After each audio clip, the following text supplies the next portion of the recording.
요즘 가을 이사철이 다가오면서 전월세 고민에 한숨을 쉬는 분들 많으시죠. 최근엔 전세뿐만 아니라 월세 가격도 급등을 해서 월 100만 원이 넘는 월세 가구도 늘었다고 합니다. 이른바 고리 월세라고 불리는 월세 대란의 실태는 어떻고 해결 방법은 없는 것인지 전문가와 함께 의견 짚어보겠습니다. 서울시 세입자협회 박동수 대표입니다. 대표님 안녕하세요. 예, 반갑습니다. 안녕하세요. 예, 현재 서울 지역을 중심으로 특히 이 고리 월세가 문제가 되고 있다고 하는데 일단 고리 하면은 이자율이 높다는 거 아니겠습니까? 어떤 이자율이 높다는 거죠? 예, 임대보증금을 월세로 전환하는 이유를 말합니다. 네. 그걸 전월세 전환이율이고요. 현재 전국 평균이 연 7.2%입니다. 네. 예를 들어 보증금 1억을 월세로 바꾼다면 연 720만 원, 월 60만 원이 됩니다. 아, 그래요. 그러니까 이제 보증금과 월세 가격의 비율을 말하는 건데. 예, 예. 자, 그럼 현재 이제 집주인, 그러니까 임대인이 전세에서 월세로 돌리는 경향이 계속 심한 거죠? 예, 과거에는 매입하면 주택 가격이 올랐기 때문에 임대인 분들이 임대에 큰 신경을 쓰지 않았지만 네. 이제는 월세를 얼마나 받느냐가 매매 가격을 결정합니다. 네. 그래서 최대한 월세를 하려고 하고요. 특히 저금리로 인해 보증금을 은행에 예치하면 정기예금 이자율이 연 2%가 되지 않습니다. 네. 이보다 서너 배 높은 월세를 선호할 수밖에 없습니다. 그러니까 시중금리가 그러니까 낮아지니까 이제 돈을 벌 수 있는 이제 기회가 좀 없으니까 말이죠. 그래서 이제 또 집을 매매하면서 양도 차익도 줄어들고 또 이런 상황에서 이제 수익을 내려면 현금을 받을 수 있는 월세를 더 선호한다. 뭐 이런 말씀이신 것 같아요. 자, 그럼 이제 높다, 고리다 이렇게 이제 이자가 높다는 말인데 어느 정도 높게 형성된 겁니까? 예, 강남권 32평형 아파트 월세가 대략 보증금 1억에 월세가 150에서 200만 원이고요. 100만 원이 넘네요, 그러면. 예, 성북구 종암동 32평형도 보증금 5천에 월세 120만 원. 네. 이건 이제 최근에 지었습니다. 기름동 뉴타운 25평형입니다. 예. 이것도 보증금 1억에 월세 100만 원입니다. 그렇군요. 아니, 굉장히 지금 높아지고 있고 앞으로도 높아질 수 있다는 우려도 나오고 있는데. 그러니까 이제 제가 자료를 보니까 월세 부담에 100만 원 넘는 가구가 서울 전체 가구의 25%에 달한다면서요. 4분의 1에 달한다고 하는데. 그럼 이게 한 달에 100만 원 이상 이제 그냥 현금으로 나가는 거면 정상적인 생활이 가능한 건가요? 사실 중산층도 사실 그래서 요즘 주거 빈곤층이란 말이 나오고 있고요. 네. 이게 상당히 저축이 없는 생활이 되는 거죠. 예. 그럼 이렇게 월세가 높아지면 가장 힘든 분은 어떤 분일까요? 사실상 모든 세입자분들이 힘들어하고 있습니다. 예. 특히 이게 소득이 없는 대학생이나 취업준비생, 고용이 불안한 비정규직인, 사실상 전 재산을 보증금으로 걸고도 월세를 추가로 내야 하는 중산층도 힘들어합니다. 네. 그야말로 내 집 마련을 하지 못하고 집 없는 것도 서러운데 이제 생활도 하기 힘든 거예요. 와, 참 팍팍하네요. 그러면 현재 이 임대차보호법에서 이 높은 이자율, 이 고리 월세를 규제할 수 있는 기준은 없는 건가요? 규제 기준이? 현재 있습니다. 연 10%와 네. 기준금리 4배 중 낮은 것을 적용하게 되어 있습니다. 네. 네, 현재 기준금리가 연 1.5%이기 때문에 예. 4배면 연 6%, 또 연 10%보다 낮기 때문에 연 6%를 적용합니다. 아, 그래요. 그 기준금리의 4배수잖아요. 예. 근데 실제로 지금 뭐 7.5%라는 말도 있는데 그럼 잘 안 지켜지고 있는 거 아니에요, 지금? 왜 그러냐면요. 이 현행 그 6% 이자율은 계약 기간 2년 이내에만 적용하게 되어 있습니다. 아, 예. 예를 들어 계약하면서 전세 2억에 2년간 계약을 했는데 네. 계약 후 1년이 지나 한번 돈이 필요해서 1억 원을 월세로 전환하려고 할 때 적용되지. 예. 2년 계약 기간이 끝나면 적용되지 않습니다. 아, 그렇군요. 임대차 계약을 새로 할 때는 이자율의 제한에 대한 규정이 없습니다. 아, 그러니까 계약 기간 중에 바꾸는 경우는 이제 적용이 되지만 이제 계약 2년이 끝난 후에는 뭐 6% 넘어서 해도 된다는 거네요. 그러니까. 그렇습니다. 그건 뭐 제한 규정이 없습니다. 그리고 뭐 하나만 하는 거 아니에요, 그러면? 그렇죠. 사실상 2년 내에 이렇게 바꾸는 경우는 거의 드물거든요. 예. 참. 그래서 이제 최근 몇 년 전부터는 이제 전월세 상한제를 도입해야 한다. 이런 주장이 나오고 있습니다만 이 전월세 상한제 대안이 될 수 있을까요? 네. 저는 이제 근본적으로 임대료를 부동산 시장에만 맡겨놓으면 전월세값 안정이 되지 않는다고 생각합니다. 네.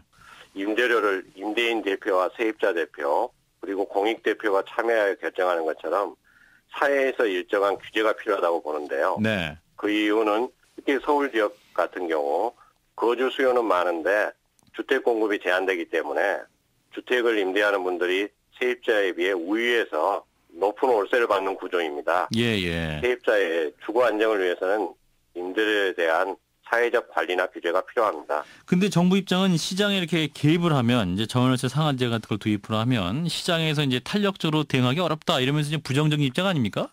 그런데 실제로 정부에서는 그 전월세 상한제를나 계약갱신 청구권을 보장하면 네. 그 전월세가 폭등한다고 하거든요. 예. 그런데 지금 전월세가 폭등하고 있잖아요. 네. 이제 달리 대책이 필요한 거죠, 사실. 예. 그래서 전월세 상한제가 필요하다. 근데 이미 그리고 수많은 분들이 지금 빚내가지고 집 사신 분도 굉장히 많고 재테크 수단으로 이미 다 자리 잡았는데 이걸 또 인식 개선하기 정말 힘들 것 같은데요, 현실적으로는. 그래서 점진적으로 좀 필요하고요. 예. 주택 소유권과 더불어 주거권에 대한 네. 인식이 서로 이렇게 균형적으로 이루어져야 됩니다. 근본적으로는 좀 주택 인식에 대한 전환이 필요합니다. 주택을 삶의 보금자리로 보는 그런 인식이 필요하고요.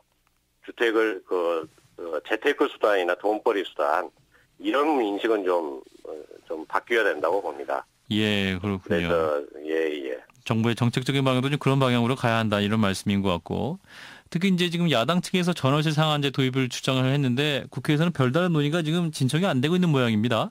예. 국회 서민주거복지특위에서 네. 그걸 논의하기 위해서 만들었는데요. 예. 사실상 개점 휴업으로 알고 있습니다. 그래요. 그래서 이 가운데 이제 지난 2일이었죠. 수요일에 정부가 이제 주거안정 대책을 또 내놨어요. 이 내용을 보면 이제 단독 다세대 주택을 1인용 소형주택으로 쪼개는 리모델링을 지원하는 것과 그리고 이제 기업형 임대주택이죠. 뉴스테이 공급 물량을 내년에 2만 채를 확대한다는 게 주요 내용인데 이런 정책은 어떻게 보시나요? 전월세 시장에 도움이 좀 될 수 있을까요?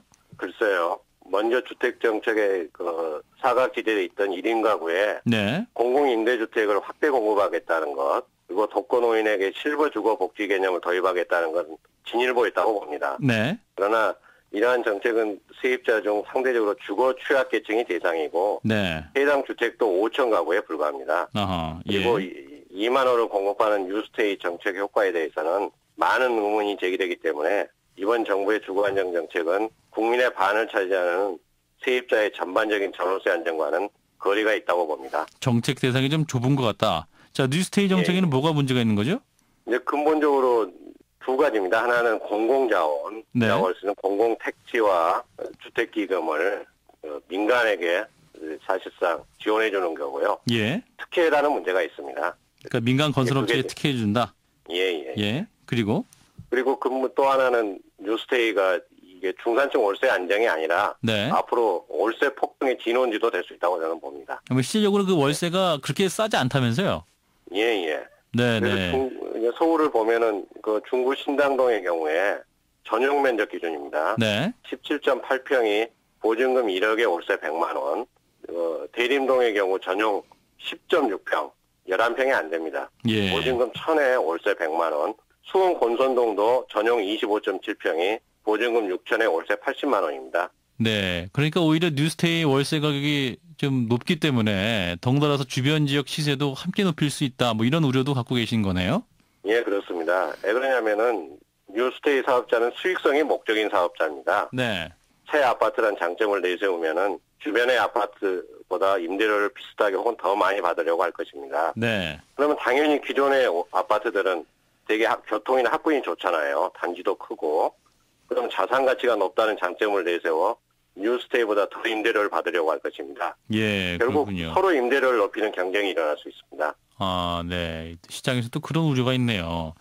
예. 자, 그래서 이제 일각에서는 지금까지 정부가 내놓는 이제 전월세 대책이 어떠한 주택 공급을 늘리면 전월세 문제가 좀 해결될 것이다라는 정도의 대책만 해놓고 있다. 따라서 근본적인 대책이 될 수 없다라는 지적이 계속 나오고 있는데 대표님은 어떻게 보십니까? 동의하십니까? 지금 세입자들이 요구하는 게 무엇입니까?